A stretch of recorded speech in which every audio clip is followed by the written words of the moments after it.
Okay, my name is Wallace Ewing, but I usually go by Wally. And I was born on September 11th, 1932. Of course, 9/11's become kind of an important date in recent years. But when I was born, I was the only event. And I was born in Grand Rapids. Okay. What was your early childhood like? Well, I was born in the height of the Depression, and my father, in fact, was out of work when I was born. And that's why I had to be born in Grand Rapids, because we lived in Grand Haven. But we had no residence, and so we lived with my father's parents during my birth and for a couple of months after that.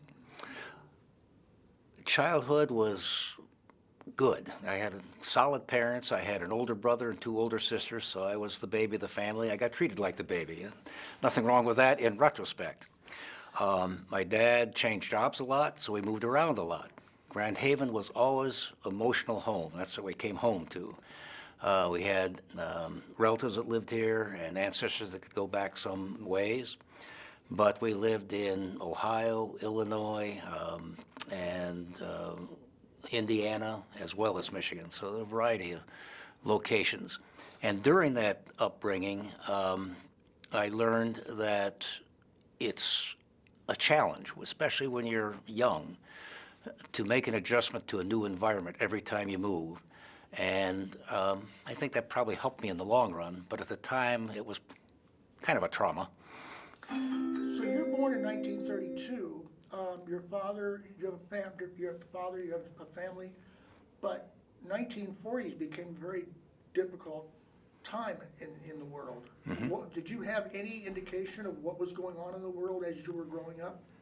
I was paying attention to what went on, even though I was quite young yet, but the impact of that didn't really sink in until I became some years older.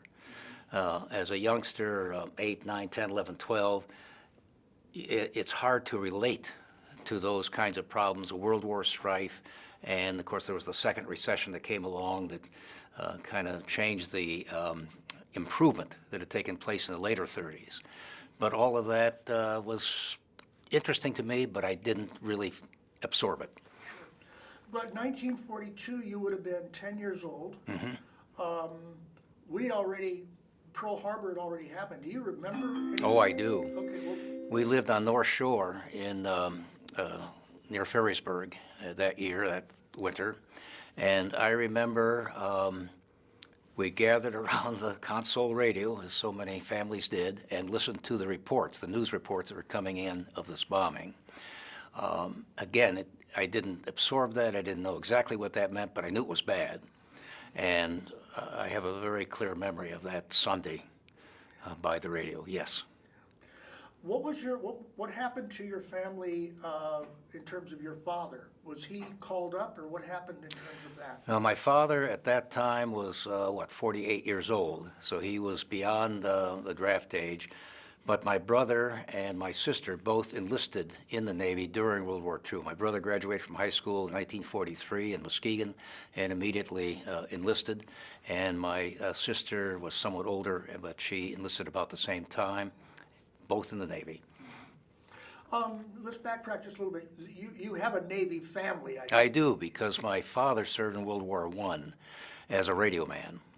And he received training at Harvard University, and that's where he met my mother. So now the war years. Tell us about the war years here in Michigan, in this area. It's a little bit, for several aspects of that, but it's a little bit shameful in one way. But I was, 11, 12 years old, and I would read Time magazine and see where the front was moving this way and the front was moving that way, and it was obviously worse than a football game, but it was kind of, our guys have gained a few yards, our guys have lost a few yards, they've scored, the other team has scored. But at least I followed that. I knew what was going on the Eastern Front and the Western Front. The war years in Grand Haven were,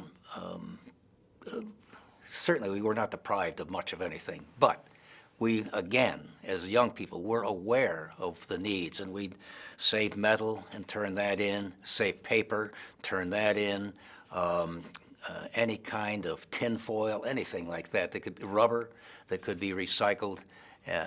was turned in, and we had that kind of activity. In addition, there were the bond drives. And for $18.75, you get a $25 bond, be worth $25 in 10 years. And at that time, that seemed like pretty good money. So we'd invest in that, and you get these little books that had the stamps in them that every time you bought a stamp, you make progress towards that $18.75 and getting that bond. And do you recall the end of the war? Oh, Let's say absolutely. Europe first and then Japan. Yeah, I do indeed. I was going to the school in Grand Haven at that time on between Franklin Street and Clinton, 7th and 6th. And my sister, another sister, not the one in the Navy, lived across the street. She had a couple of children at that time. She lived upstairs. And I remember hearing that the war in Europe was ended. It was VE Day. And the schools were dismissed, I think, and we spent a lot of time just with my sister in her car, going up and down the streets, honking our horns and cheering. It was really a joyful occasion. When VJ Day came later that year, in the end of the summer, I was at a boys' camp up north.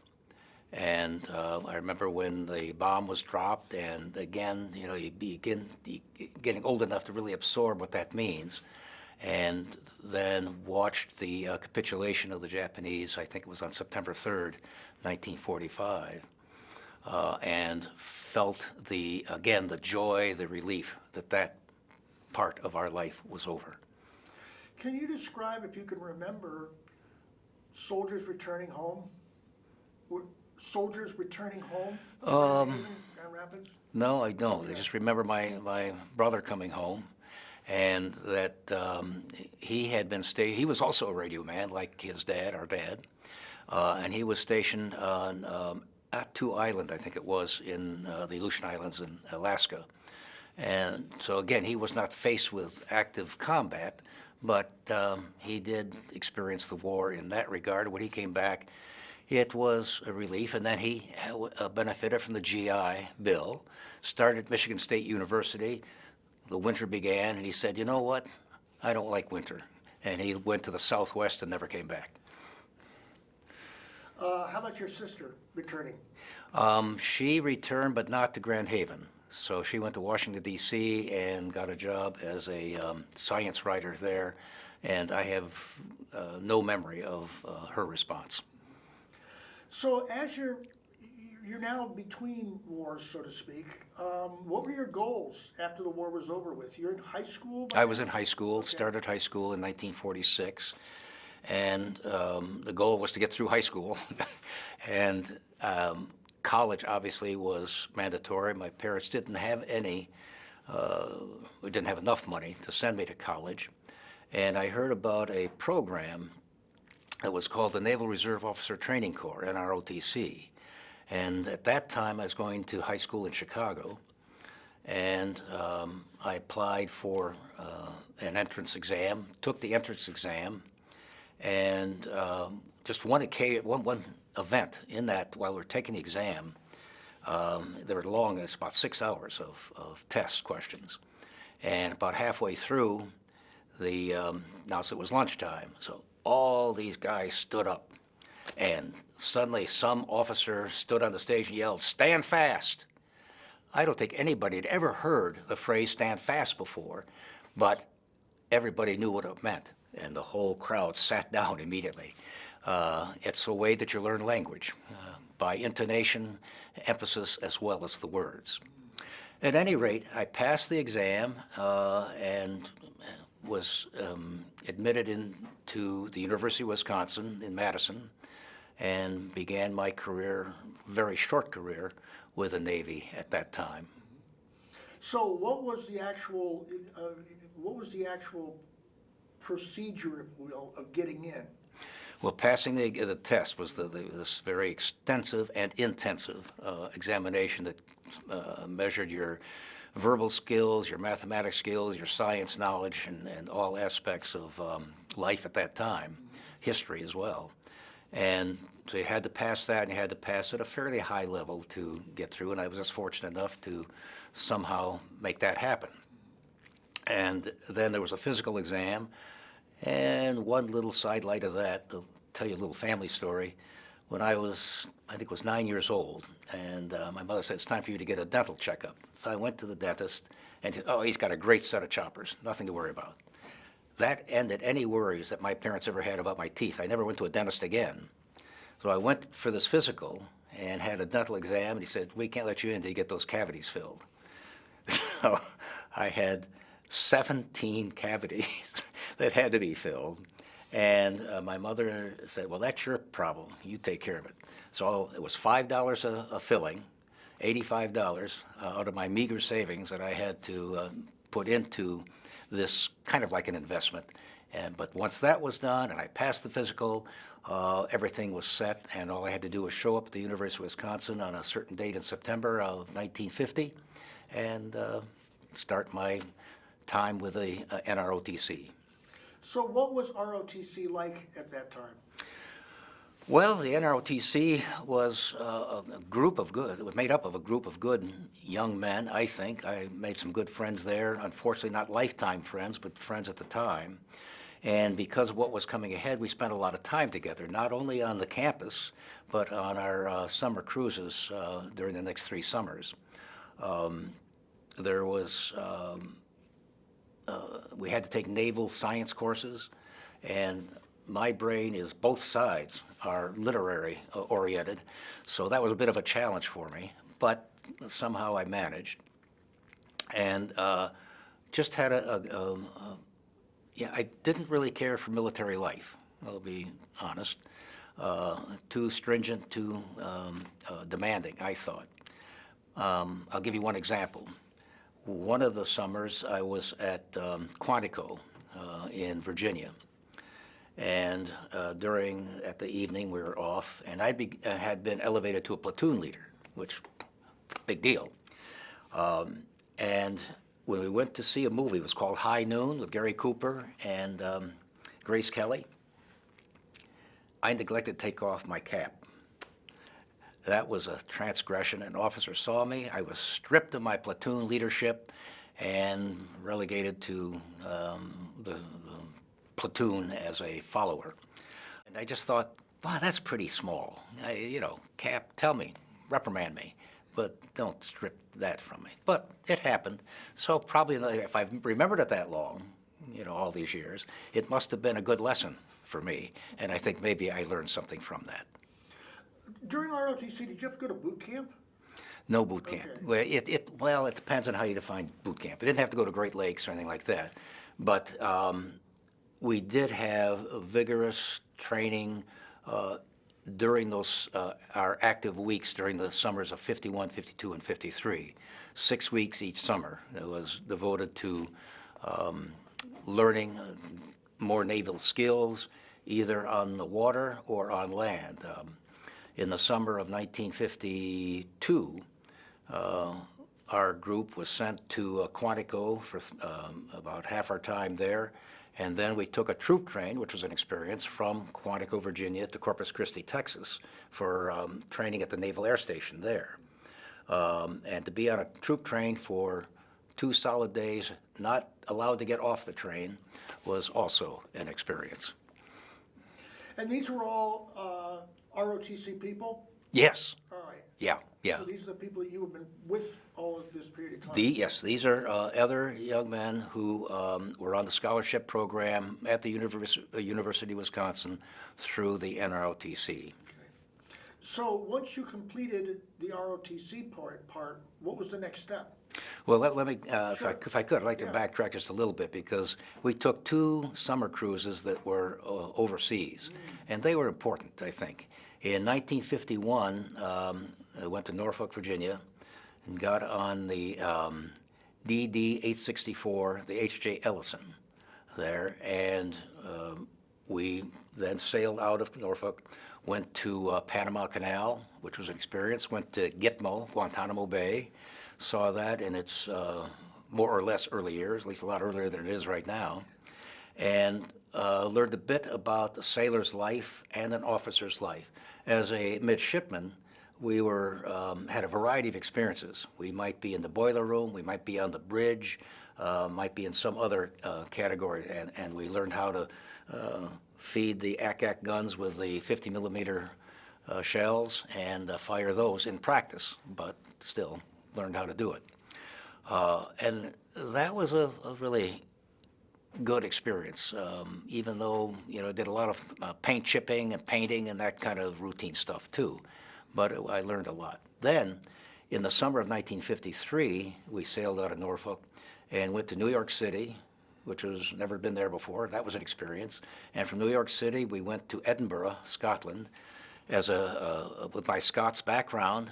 That was an exciting experience. And I remember walking around Edinburgh and getting acquainted with the tartans and some of the clans that were there. And the Navy provided us with a train down to London, so we spent a couple of days there too. And that was a great experience. In fact, they put us up at a London hotel, and it's the only time in my whole life I was ever served breakfast in bed. So here's this midshipman sleeping in a little bit, and there's a knock on the door, and the maid comes in with breakfast on a tray. Hey, this is pretty neat. I can take this. 1950s, did London have evidence of the war? Absolutely. There were still blocks of that were devastated, buildings that had been destroyed by the bombing and the Blitz. It was very, very apparent at that time. And then we had another exciting trip from there. We went from Edinburgh to Oslo and went up if you've ever been to Oslo, you know that there's long fjords. And exciting experience to go into those fjords and see the lovely snow-capped mountains. And that was 1953. And the year before, 1952, had been the Winter Olympics. So we saw the remains of that too, the ski jump and the areas where they did the skiing and the skating. I met a lovely young Norwegian woman there who knew English, and she escorted me around, showed me the different sites in Oslo, and it was a great experience. One time, the Navy arranged a lot about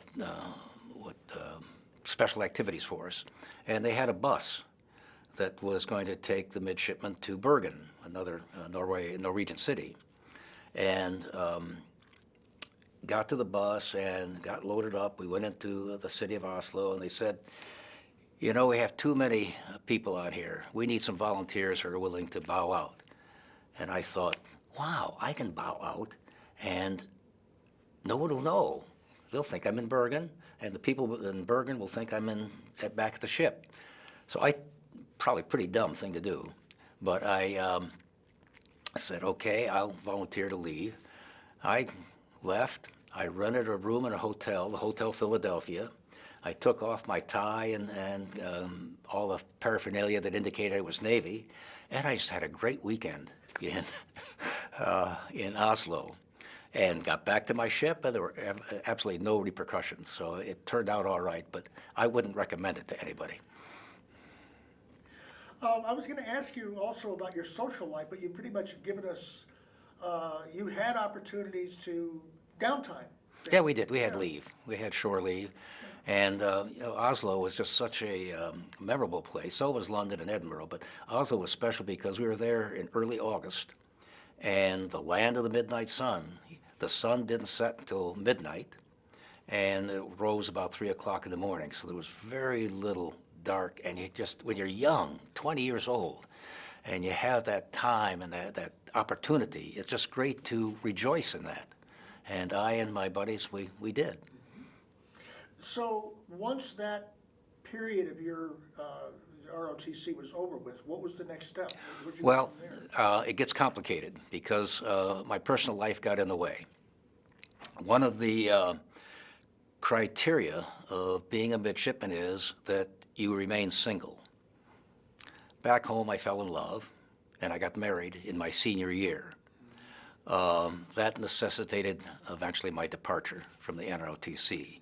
So the next step would have been to get a commission as an ensign, serve in the Navy for 4 years, and probably get an advancement. But I did not have that opportunity. So then what did you do next? Well, after that, then I had a wife, and we had children eventually, and I obviously had to work. I had not finished my college degree. Moved to East Lansing and started studies at Michigan State University. Eventually got my bachelor, and I said, you know, I like this. This is what I like to do. So I stayed and got my master's degree also, and then became a teacher. So your naval career then was over with? 3 years. 3 years. Yeah, that was it. You showed me some pictures. One of them was an official picture that ended up in the newspaper. How did that come about? The Navy was always looking for ways to publicize its name. And those pictures then would be sent to the hometown newspaper of the midshipman, and usually would appear in the paper. I don't know if that would happen anymore because newspapers have kind of narrowed down their choice of articles, but they were very likely to appear in the local newspapers at that time. So probably every midshipman had his picture taken at least once on each cruise. So that's how it ended up Yeah, getting that way. that's right. Yeah. You know, it's interesting, one of the things that you said about not caring that much for military life per se, and then you said towards the end of what we were just talking, that university life seemed to be very appealing Yes. to you. Yes, it did. So what did you end up doing? You said you became a teacher, but what happened? Well, I taught at a variety of universities and ended up my academic career as a dean at a small college in New England. And well, in a sense, that's military too. There's a certain regimentation that has to be followed and certain rules that have to be followed. What did you teach? My teaching was primarily English language, and linguistics. Oh, okay. And that worked up there. Yeah, you said earlier, literary, you said you Yeah. literary, yeah. Did you find at all that your military training, the ROTC period, the discipline and whatnot, have any effect on how you went about becoming a professor, becoming a dean? I think every experience we have has some kind of effect on the choices that we make and how we handle those choices. So even though I was not enamored of the military life, I'm glad I had it. I look back on it, I think it was good for me, and I think it did help me accept a sense of responsibility and to recognize the importance of rules and boundaries, and to, well, I think succeed in life. I think it really did contribute towards that. Once you decided to retire from academia, what did you do? I came back to Grand Haven, my hometown, what I consider my hometown, and here I became the director of the Ottawa County Red Cross for 9 years, and then I retired from that, and on a part-time basis joined the local historical museum as curator of education, enjoyed that, and I said, hey, here's a whole new career, local history, I can get into that. And I did, and it's been 20 years of it now, and it's been wonderful. Well, I'm very pleased to hear you say that because, as I mentioned to you, and of course at the meeting that I spoke at, this part of the oral history, the Library of Congress Veterans History Project, is about local history. Yeah, it is. And so, on camera, I want you to accept the challenge of encouraging other people to go through this experience. Oh, I would absolutely encourage it. And, you know, I have to say that what you're doing is a good thing. And I felt a little uncomfortable starting out because, you know, what did I do? I benefited much more than I gave. But I think I enjoyed the interview. I enjoyed your questions, and you really prompted me to think and to respond. I believe that every veteran should have that opportunity. And I hope that when the time comes, that each veteran will be able to take advantage of it and have the same experience that I've had this morning.